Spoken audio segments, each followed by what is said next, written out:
Bang. Slower, James. Lionsgate has released some new information regarding the newest film about to hit theaters, and that is The Blackening. The film follows an all-African American group of friends who encounter a killer while staying at a cabin in the woods.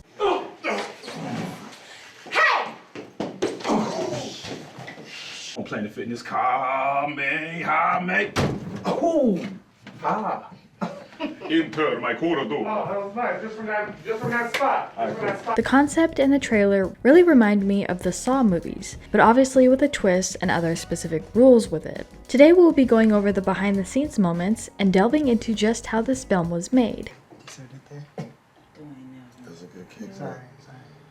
Told you we'd handle it. It's okay. Oh, that is y'all gross.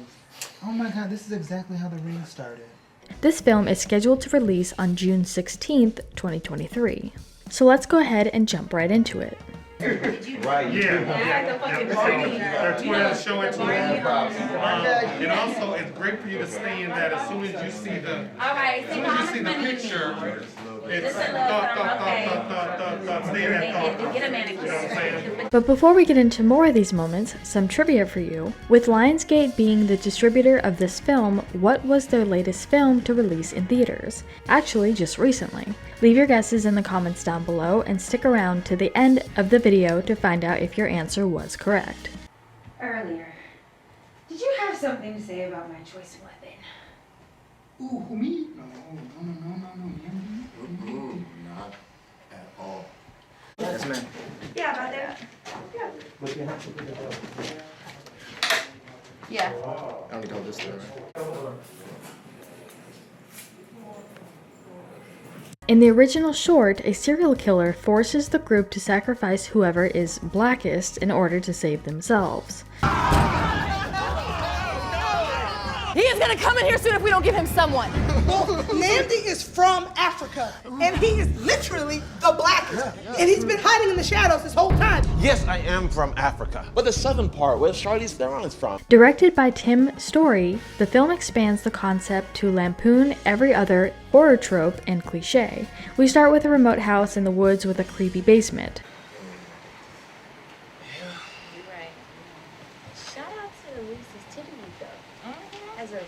Just so that I got them looking while we're cutting it. So you're coming all the way in to open the door. And There's a very particular board game, The Blackening, which has a big blackface figure as a mascot. The game is simple. Answer questions about blackness or die.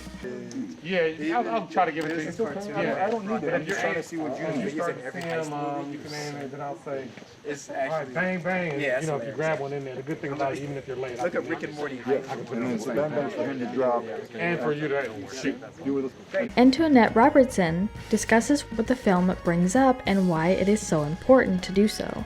I play Lisa on The Blackening, and I feel like The Blackening has a way of bringing up pertinent issues with the use of comedy, which it's interesting. There are going to be people who have moments where they see we're laughing, but then you realize in life there are people of color that are dealing with extremely dangerous situations. She even goes on to discuss the rest of the cast and crew's passion for this project. I'm obsessed with this cast, meeting everyone in this cast and not necessarily having pre-existing relationships with any of them, but still finding myself wanting to constantly talk to them. We have a group chat.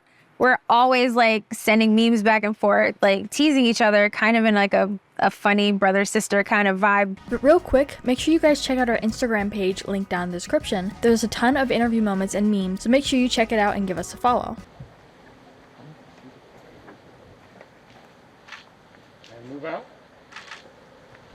Okay, and give me one more of those. Because this is his system, but you guys can actually see it. Night vision, because the camera's on top, I have night vision in the room.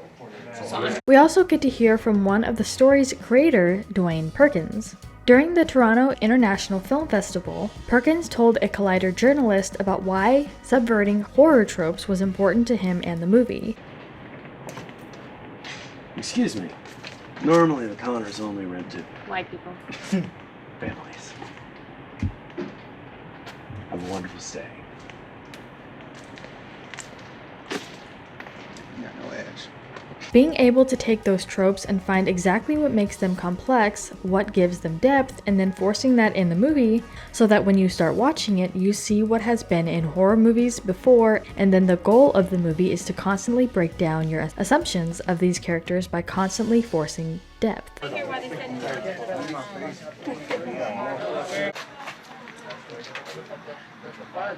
That's it. Thank you. Then it's hitting you and all that stuff, which we'll get into. Get all out. We also get to hear from him regarding the character that he plays, Dewayne.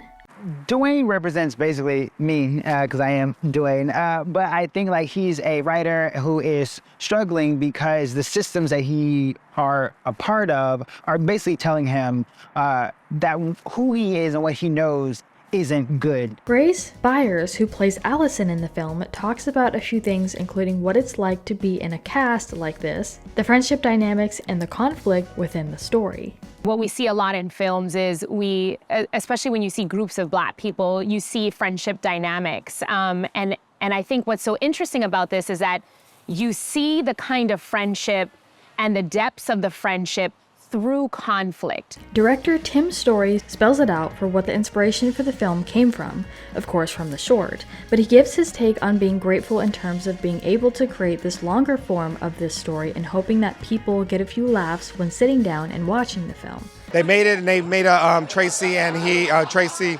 and Dewayne made a long version of it. I read the script. Originally, I was only supposed to be a producer. Read the script, laughed out loud, and just thought I had to direct it. And look, what's amazing about it is we're having a lot of fun with the two genres of comedy and horror. The original short was premiered during a film festival, and many people actually really enjoyed the concept of this. So creators thought it would be a great idea to expand on the story to provide some more laughs than what the short provided. When did park rangers start carrying guns? That's terrifying. Well, that was completely unnecessary. Don't even trip. Can't let the ignorance of his prejudice jeopardize our inner peace. What? King? When did you get on that stage? Sorry. Is this the same King who went to college with? Of course, with this kind of genre of film, they have shared how it was filming behind the set and just goofing around, not being too serious. Just hold the camera right. Here we go. Good luck, everyone. Hold on. Okay, settle. Quiet, please. You're good. I'm talking to people in Milwaukee. Are we set? Set, sir. Thank you. Some reviews have already come in about this film saying that the twist is a good concept and it does well for this kind of film. From the trailer, we see that the group comes into the cabin and discovers a hidden door with the sign Game Room. Obviously curious, they enter, getting into something they regret the second they saw what was on the TV. Well, first, you gotta check out this one. She's wild. Come on. It's okay. Wow. Come on. Got it. Thank you. Hey, thank you.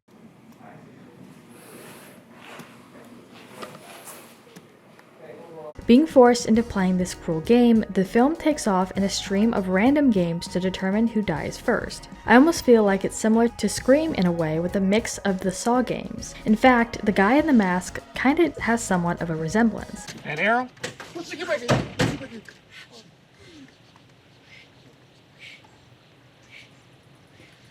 All right, let's do it to there. Let's go one more time. And no! I don't want to go! Yes, you do. Okay. The next thing, you're in plastic wrapped with your feet out. We can do that with you. Nah, hell no. You sure? Yeah, I'm leaving. Okay, I'm going.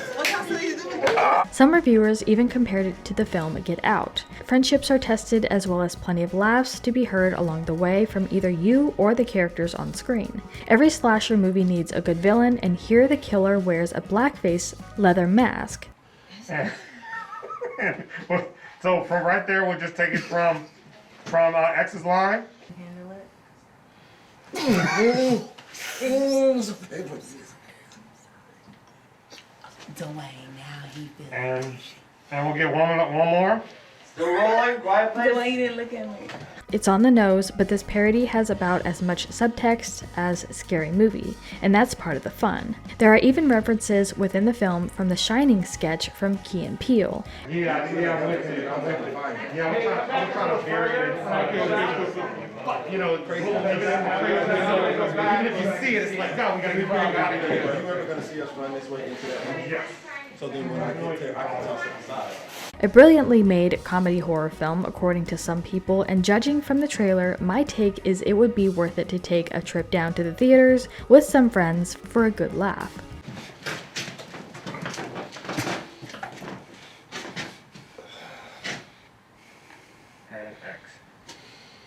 Ain't that some poetic fucking justice? It's like he's not doing too well. And as far as the answer to our trivia question, on May 26th, the Lionsgate released the film About My Father, starring Sebastian Maniscalco and Robert De Niro, in a comedy film about the motto from Sebastian's father, "Family is not one important thing, it's everything." I'm trying to vary it. You know, crazy. Even if you see it, it's like, no, we gotta get out of here. Are you ever gonna see us run this way into that one? Yes. So then when I get there, I can toss it aside. But we wanted to turn this around to you guys. What do you think about this film and what are your expectations of it? Let us know what your thoughts are in the comments down below. Make sure you're subscribed with notifications on for more videos just like this. That's it for today though. We'll see you all next time with a brand new video. Bye guys. We'll do that thing where it's like, I got it, like right when it gets to you. Ready, and action. Please don't hurt me, please.